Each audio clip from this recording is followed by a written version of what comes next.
Hello दोस्तों, एजे short hand में आप सभी का स्वागत है। यदि आप चैनल पर नए हो तो चैनल को सब्सक्राइब करें। डिक्टेशन 5 सेकंड बाद होगा।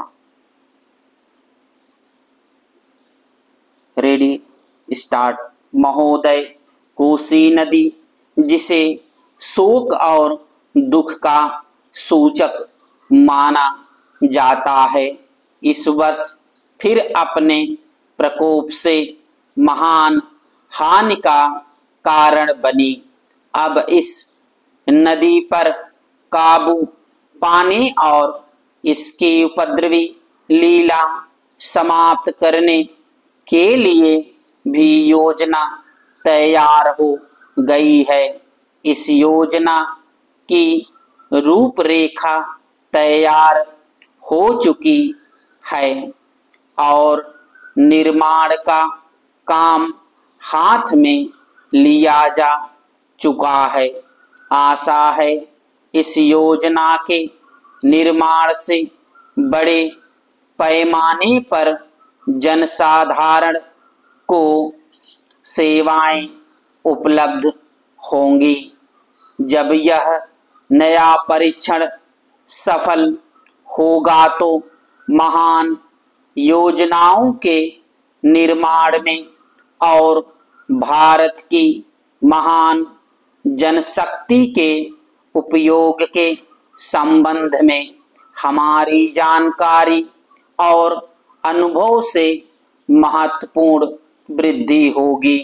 औद्योगिकरण के क्षेत्र में उन्नति, उत्पादन में और अधिक वृद्धि और भारत की प्रति व्यक्ति आय में वृद्धि विचाराधीन वर्ष की कुछ महत्वपूर्ण बातें हैं। औद्योगिकरण के साथ ही रोजगार के क्षेत्र को विस्तृत करने के प्रयत्न भी बराबर जारी हैं। कुटीर उद्योगों और घरेलू धंधों को प्रोत्साहन देकर औद्योगिकरण और रोजगार में समुचित संतुलन स्थापित करने का प्रयास किया जा रहा है।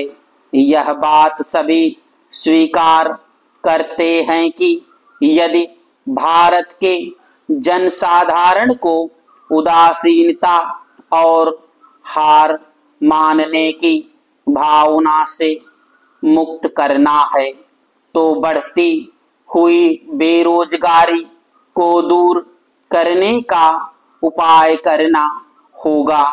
इस दिशा में घरेलू उद्योग धंधे बहुत से लोगों को आंशिक या पूर्ण उपयोगी काम देकर इस समस्या का बहुत कुछ समाधान कर सकते हैं।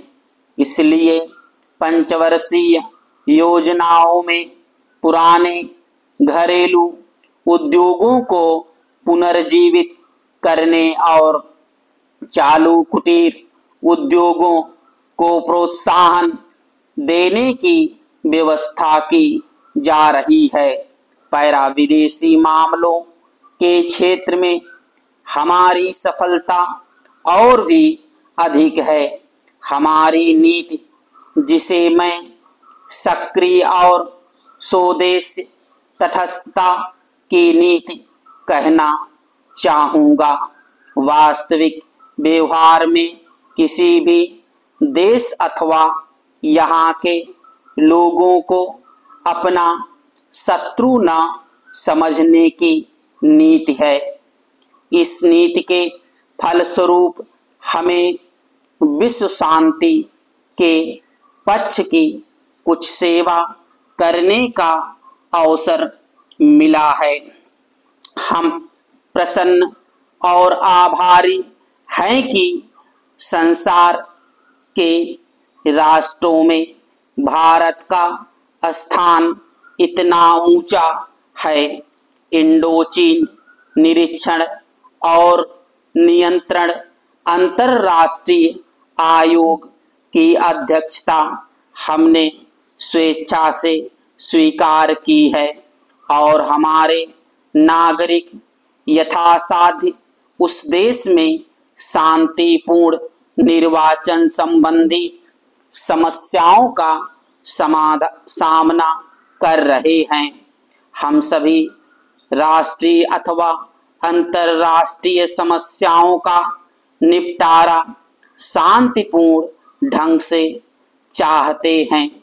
मुझे बहुत प्रसन्नता है कि भारत में फ्रांसीसी बस्तियों की समस्या शांति और सद्भावना के वातावरण में सुलझ सकी है। शांतिपूर्ण प्रणाली की सफलता का वह एक महत्वपूर्ण उदाहरण है। दुर्भाग्य से भारत में पुर्तगाली बस्तियों की ऐसी ही समस्या को सुलझाने की दिशा में प्रगति नहीं की जा सकी है। मैं आशा करता हूं कि पुर्तगाल इन बस्तियों में रहने वाले लोगों के स्वाधीनता के अधिकार को स्वीकार करेगा और फ्रांस और ब्रिटेन की सरकारों का अनुसरण करेगा।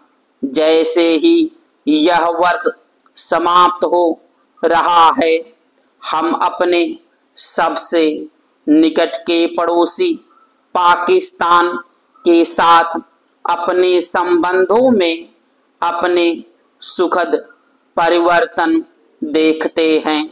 पाकिस्तान के लिए हमारे हृदय में सदैव से पूर्ण सद्भावना और शुभकामनाएं हैं। स्टॉप।